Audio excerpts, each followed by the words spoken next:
لحينا وميتنا وشاهدنا وغائبنا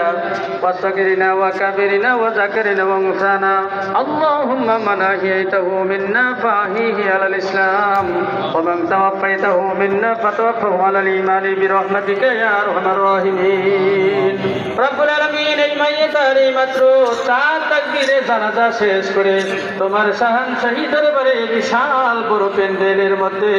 জীবনের গুনাহগুলি নিয়ে দাঁড়িয়ে দাঁড়িয়ে দুটো হাত বাড়িয়ে দিলাম গো মাওলা মেহেরবানি করে মাবুদ আমাদের সকলের গুনাহ খাতাগুলি maaf করে দাও আল্লাহ যার জন্য হাত বাড়িয়ে দিলাম আল্লাহ আমার ফুফুজির জীবনের গুনাহ খাতাগুলি maaf করে দাও আল্লাহ কিছুক্ষণ পরে ওনাকে তোমার হাবিবের মিল্লাতে চিরবিদায় দিয়ে দেওয়া হবে গো মাওলা আয় আল্লাহ যখন ওনাকে আমরা বিসমিল্লাহি ওয়া আলা মিল্লাতে রাসূলিল্লাহ